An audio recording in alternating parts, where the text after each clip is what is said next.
Hello, everyone. I'm so glad you've decided to spend a part of your day with us. We often talk about how fast the world moves, but the beauty of this space we've created is that these conversations, these ideas, they don't have an expiration date. Whether you're listening to this the moment it drops or 6 months from now, the goal remains the same: to find a bit of clarity in the chaos. And hey, if you find yourself enjoying our time together, do us a huge favor and hit that subscribe button. It's a small gesture, but it truly keeps our hearts in this and helps us continue this journey we've started. We want this to be a place you actually look forward to visiting every single morning. Welcome back. We have a packed conductor for you today. But before we dive into the details, I want to leave you with a quick thought. Have you ever noticed that the world seems to have a way of rewarding consistency? It's not always about the big, flashy leap. Usually, it's about the quiet, steady persistence. We're going to be talking about that today. How we stay connected to ourselves and each other through memories, friendships, and the narratives we build. Coming up, we'll look into the strange science of why words get stuck on the tip of your tongue, the profound weight of true friendship, and why our brains are practically hardwired for fiction. But first, let's set the mood for a journey.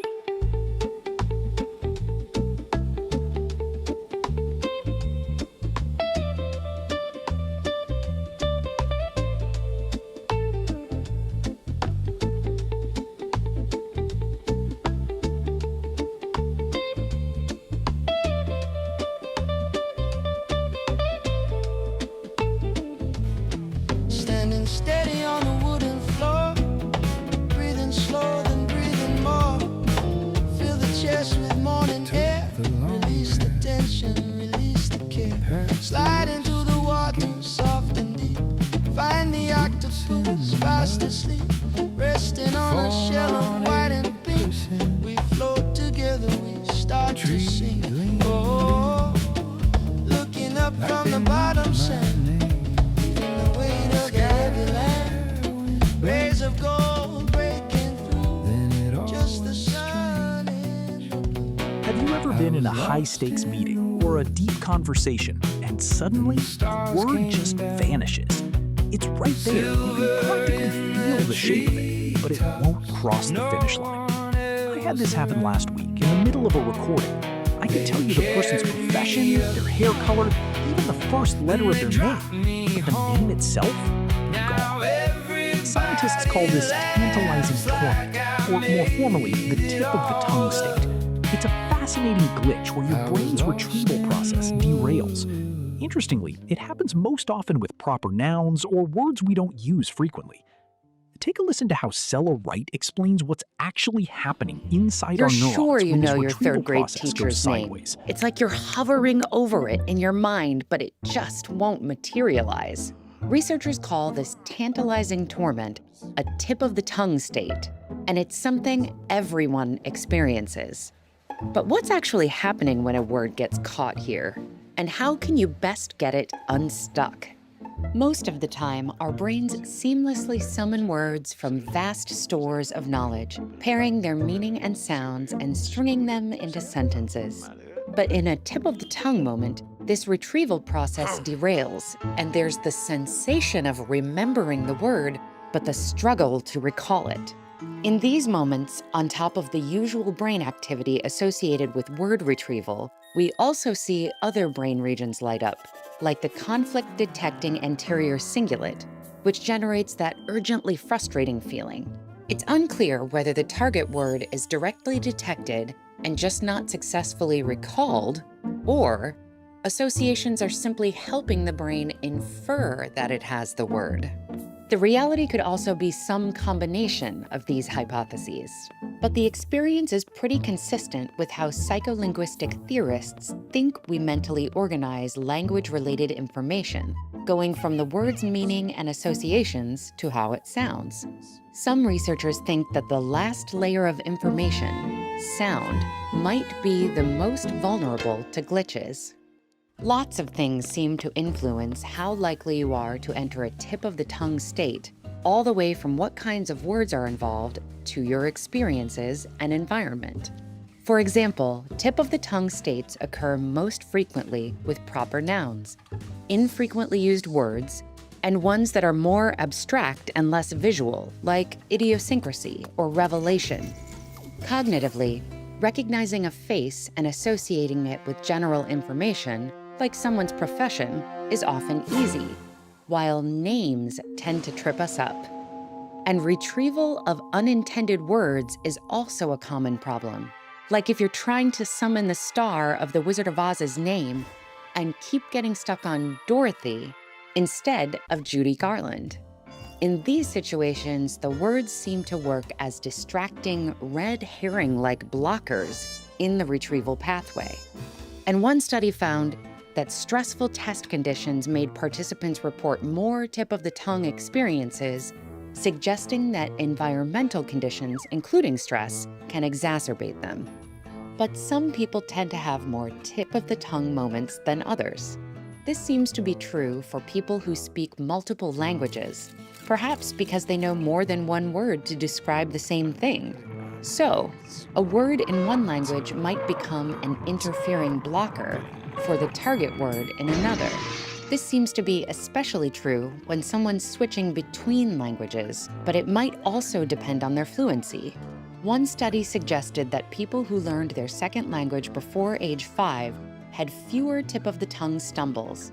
And sometimes even just hearing a language participants didn't know has proven to be enough to increase their tip-of-the-tongue incidence. They also seem to rise with age, perhaps from a cognitive decline in speech-related brain areas, greater accumulation of knowledge to search through, or a combination of both. But while tip-of-the-tongue states may feel like the brain is failing, they seem to have a positive function. Words don't usually go past the point of no return and get permanently forgotten, so much as they tend to get tougher to access. That tough to shake, tip-of-the-tongue feeling of impending success just around the corner may help motivate us and make us more likely to remember. And researchers have observed that participants in tip-of-the-tongue states are more likely to spend more time and effort searching for answers. One method for getting something off the tip of your tongue is cueing. This means leaning into the clues your brain surfaces, like associated memories and letters. For example, if you're trying to remember the name of the ancient city with the legendary hanging gardens, you might recall they're one of the 7 wonders of the ancient world and run through the alphabet to see if any letters stand out. Because tip-of-the-tongue moments don't seem to be just your brain babbling, but perhaps trying to jog its own extensive memory, where your 3rd grade teacher's name is surely stored somewhere.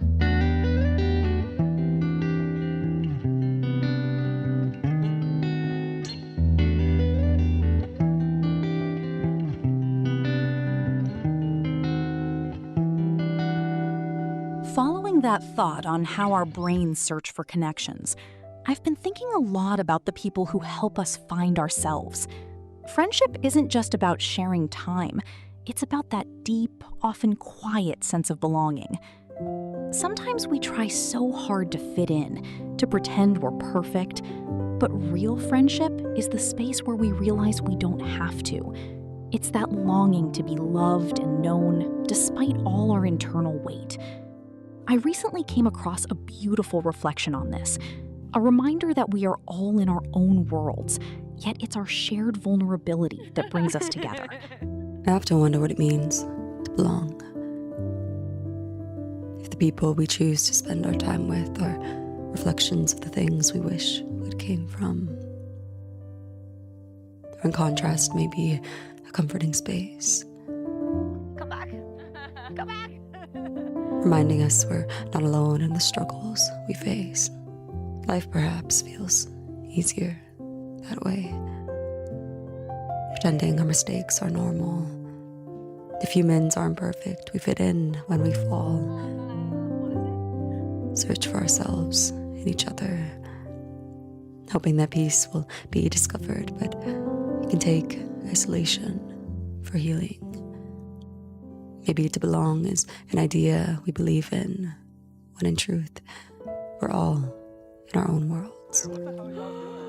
We all have something weighing on us. We've questioned what it is we deserve, so perhaps it's not the facts that connect us. Particular moments we've shared or spoke of.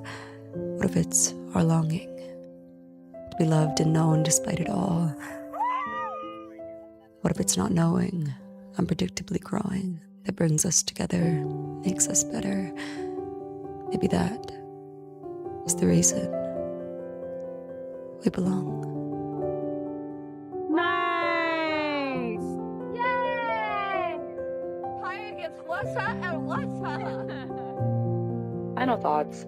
Just want to say how much I appreciate you and our friendship and how safe you feel to talk to about things. And obviously, I want to be there for you, you know, and I am here for you. And yeah, never a bother. That's what friends of foe. So, anyways, love ya. Never a bother. That's what friends are for. Such a simple, powerful sentiment. Found a stone in my pocket. Looks like a piece of rain. I held it up to the window. It caught the day again. It was cold as a penny, warm in my palm by noon. I kept it just for lucky, like a small private moon. You never know what stays when the world walks off. Tiny things hold weight when the big things drop. That piece on friendship leads perfectly into our next topic. If friendship is what connects us, stories are the threads we use to weave those connections together. We often think of fiction as a luxury, but neuroscience suggests it's a necessity. Our brains have this interpreter in the left hemisphere that is constantly trying to create a coherent narrative out of our chaotic experiences. We aren't just living life, we are telling ourselves the story of our lives as they happen. We use stories to prepare for the unexpected and to understand the world through the eyes of others. The behavior comes out, and then there's this little narrator up there that turns it into a... In my early part of my career, I studied patients who had their two brains disconnected, working out the functions of each hemisphere. Test results show that speech is localized in only one half brain. Dr. Gazzaniga now reconstructs the test. We would put a question to the right non-speaking hemisphere, and it, in effect, would direct the left hand to do something. So the patient would do that. And Joe sees two words simultaneously. Bell goes to his non-speaking right brain.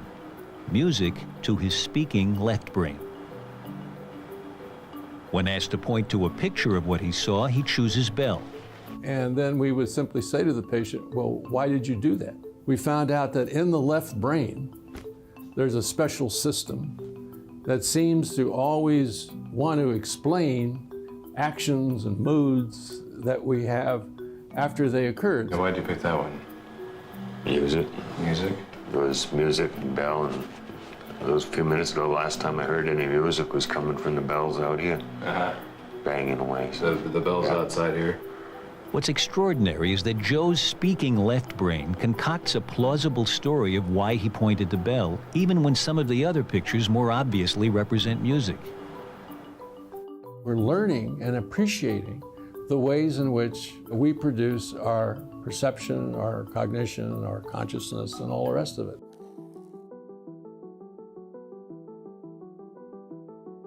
There's evidence that consciousness is not really what it seems to be. We feel our subjective experiences unfolding in the world around us in sort of this linear narrative, in which B follows A, in which C follows B, and D follows C. But in reality, it seems that our conscious narrative might not be that linear. If you think of something like speech, you're probably not aware of my speech in a syllable by syllable, word by word manner. So for example, if the word mouse could mean a rodent, or it could be the mouse pad of a computer.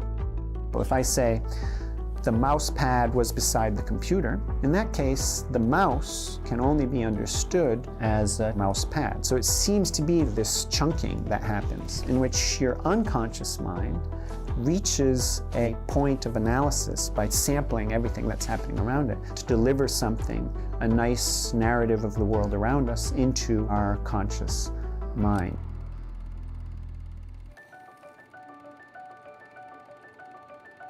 I think the human as a storytelling animal, as some people put it, is because this system is continually trying to keep the story coherent, even though these actions may be coming from processors going on outside of, initially, of conscious awareness. It's one of the reasons why people are different too, because people have different experiences, so they have different things they're trying to explain. So your experiences are different than my experiences, and so your storyline, we may start off with the same interpreter, but because all your experiences are different, your actual environmental experience, your temperament differences, and all the rest of it, it's going to color everything in a little different way, and this interpreter is going to make up a different story about it. Why does the human always seem to like fiction? Could it be that that prepares us for unexpected things that happen in our life because we've already thought about them in our fantasy world, saw how those characters acted, and so then when we're confronted with it, we're ready. We've sort of lived through that movie, as it were. So why do we like that stuff? Well, maybe that's a reason why we like it. And to think of all of those things seems to me just to make it all richer, a richer experience. We are quite literally storytelling animals. And some of the best stories are told by the legends who lived them.